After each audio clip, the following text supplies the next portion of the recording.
देखो ना बीजी। कौन है माँ? कौन है माँ?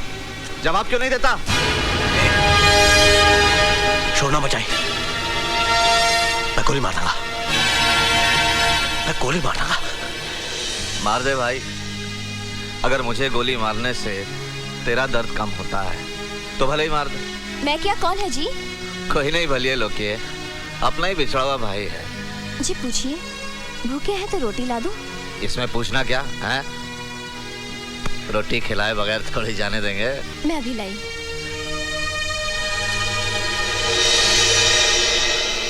एक बात तो बता यार, तेरी माँ को पता है कि तूने उसके दूध के बने खून को पानी की तरह बहा दिया? ए भाई, जिस दिन उसे ये पता चलेगा ना, वो खून के आंसू रोएगी। इसलिए फेंक दे ये हथियार। ये हथियार अपने कौम के हक के लिए उठाया गया है, अपनी आजादी के लिए। वाह यार वाह, गांधी जी ने भी तो हमें आजादी दिलवाई थी। कौन सा हथियार उठाया था उन्होंने? ठहर जा एक मिनट। तूने अपने मुकद्दर पर बंदूक की गोली तो खुद ही लिख ली है, लेकिन गोली खाने से पहले ये रोटी खा लेना। ले जा जा।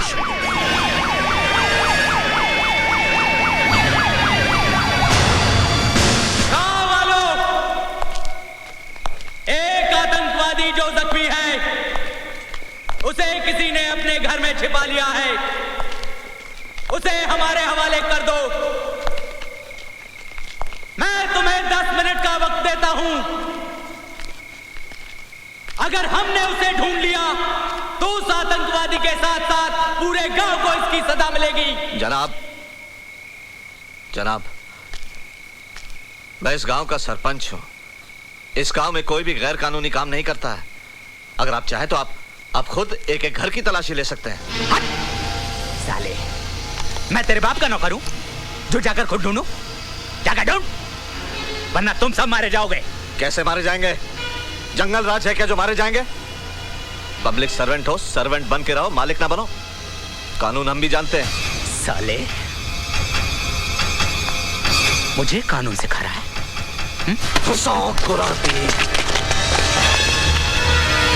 ऐसी गलती ना करना जनाब, वरना ये गांव वाले तुम्हारे जिस्म पर आतंकवाद का चोला डालकर तुम्हारी लाश को पुलिस थाने छोड़ाएंगे। जाओ जाओ, सब अपने अपने घर जाकर सो जाओ। जाओ। जनाब, महेंद्र, इस पूरे गांव को आग लगा दो।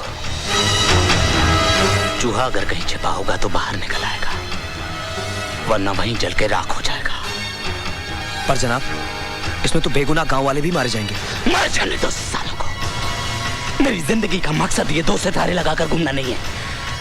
मुझे कुछ बनना है, मंजिल तक पहुंचना है, और अगर उसके लिए मुझे बेगुनाह की लाशों पर से गुजरना पड़े तो मैं गुजरूंगा। आग लगा दो गांव में, और जो भी बीच में आए ढूंढ डालो। आज याद दिला दूंगा मैं जलियांवाला बाग।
ताज़ा सूत्रों के अनुसार आज सुबह 10 बजे फरीदाबाद के न्यू सिटी बैंक को कुछ आतंकवादियों ने लूट लिया है। पुलिस ने शहर में नाकाबंदी कर दी है। भाई सिंगा बोर्ड पे ध्यान रखो, हीरो बाज कहेगा चीटिंग होगी। पुलिस को पूरा विश्वास है मित्या चाप लाई यार। आतंकवादी इसी शहर में कहीं छुपे हुए हैं। क्या तैयार है ले ओ जी खुश कितना है। ले चाय पकड़। बारे में कोई सूचना मिले ओए राजे तो चा। इत्तला करे। वीर जी मुझे डर लग रहा है। वीर जी मैं ओए बंटी तो मुझे नहीं सारा दिन रुड़ जाने खेलता रहता है।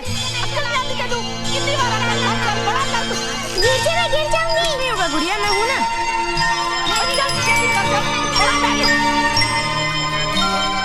राजे क्या सोच रहा है? आतंकवाद पर कैसे रोक लगाई जाए, इस विषय पर बात करने के लिए हमारे स्टूडियो में मौजूद हैं डीआईजी जय सिंह राणा।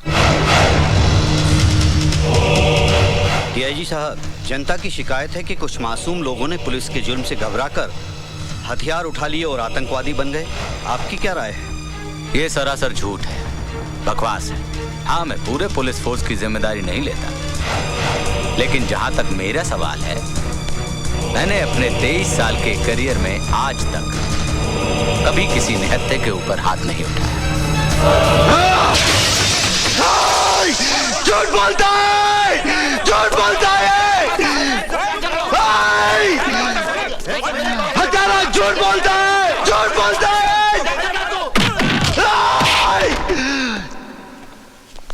झूठ बोलता है।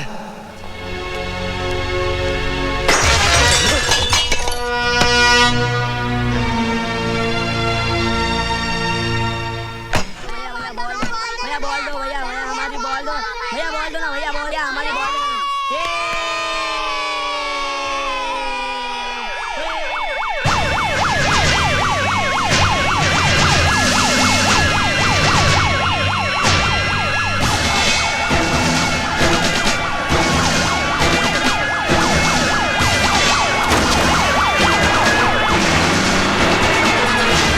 Police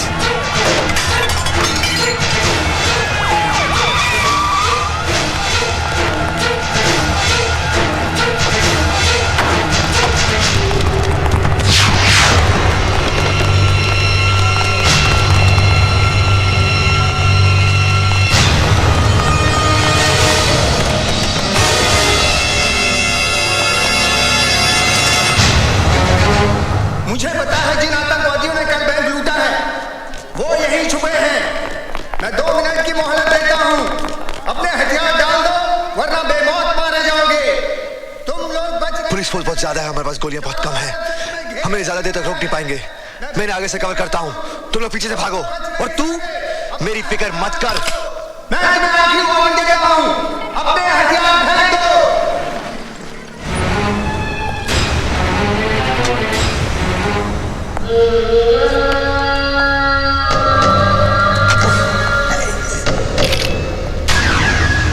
fire.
साहब मैं लुट गया, बर्बाद हो गया।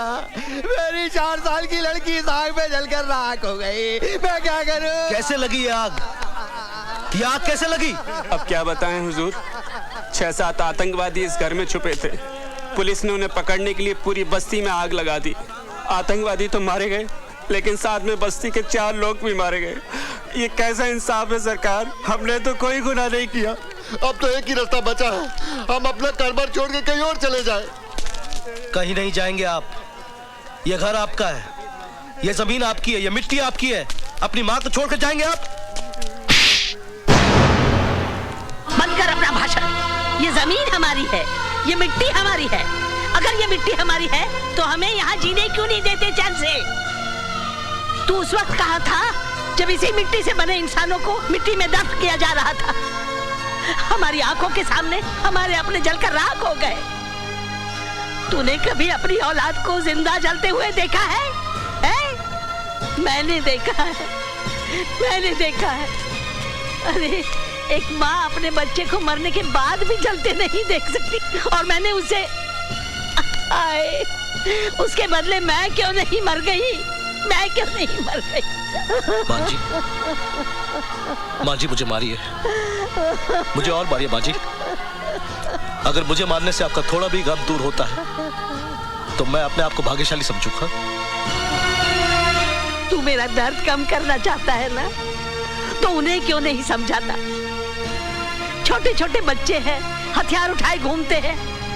क्या चाहते हैं वो? क्यों एक दूसरे की जान के दुश्मन बने हैं?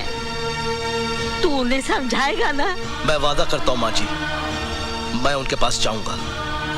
हमारे अपनों के पास जो किसी वजह से हमसे नाराज हो गए हैं, रूठे हुए भाइयों को मनाऊंगा। और जब तक वो अपने घर वापस ना लौटे, मैं अपने घर वापस नहीं जाऊंगा।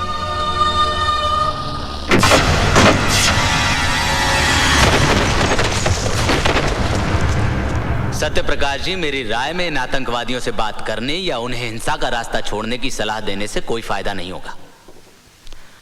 इन्हें गोलियों की भाषा के अलावा और कोई भाषा समझ में आती ही नहीं है। आप अपनी पदयात्रा का फैसला बदल दीजिए। मैं बहुत अच्छे तरीके से जानता हूं कि इन्हें कैसे ठीक किया जाता है। यह हमारा काम है, हमें करने दीजिए। डीआईजी साहब, आपका काम मैं बहुत अच्छी तरह से देख रहा हूं। सारी बस्ती जलकर राख हो गई, 4 मासूमों की जान गई, 7 पुलिस वाले मारे गए, कई लोग घर से बेघर हो गए, दहशत फैली हुई है चारों तरफ। सत्य प्रकाश जी, 6 आतंकवादियों को हमने मार गिराया है, यह शायद आपको मालूम नहीं है। आज के हादसे के बाद 50 आतंकवादी और पैदा होंगे, यह शायद आपको मालूम नहीं। तो आप ही बताइए हम क्या करें? आप कुछ नहीं करेंगे, जो करना है हम करेंगे, क्योंकि ये देश हमारा है, ये जनता हमारी है। क्या ये सच है कि देश की शांति के लिए आप पदयात्रा शुरू करने जा रहे हैं? हाँ सर, आपको लगता है इससे सुधार होगा? किसी न किसी को तो कोशिश करनी होगी। लेकिन सर, इसमें आपकी जान को भी खतरा हो सकता है। कल किसने देखा है? सर, क्या आपको विश्वास है कि आतंकवादी आपकी बात मानेंगे और आत्मसमर्पण कर देंगे? एक विश्वास ही तो है मेरे पास। अगर एक भी आतंकवादी आत्मसमर्पण करता है, मैं अपने आप को भाग्यशाली समझूंगा।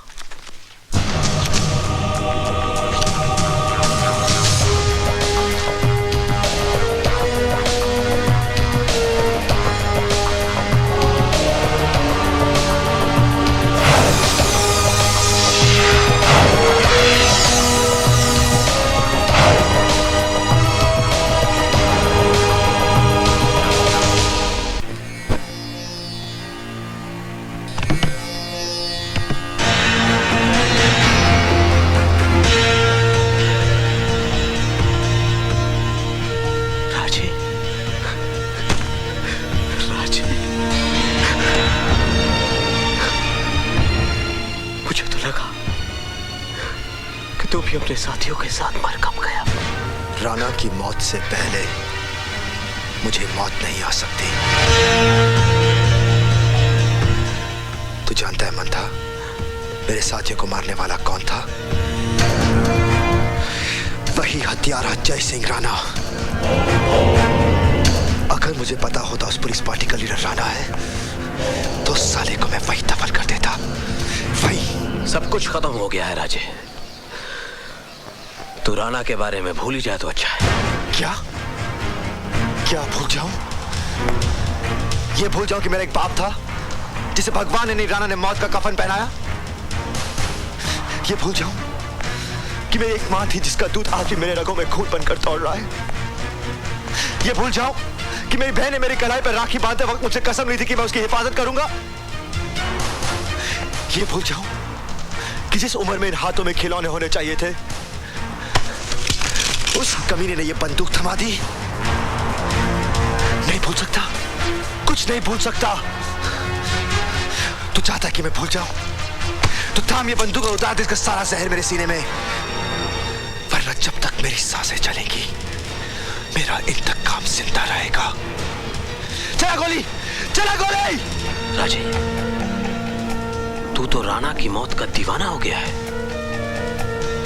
दीवानों के आगे तो भगवान की भी नहीं चलती। मैं क्या चीज हूं? डीआईजी राणा इस वक्त सत्यप्रकाश जी की सिक्योरिटी का इंचार्ज है, इसलिए उसके साथ काफी सारी पुलिस फोर्स होगी और आसपास बहुत सारे मासूम लोग भी। लेकिन जैसे ही पदयात्रा सुंदर नगर पहुंचेगी, पुलिस और राणा दोनों रिलैक्स हो जाएंगे और तेरा काम भी आसान।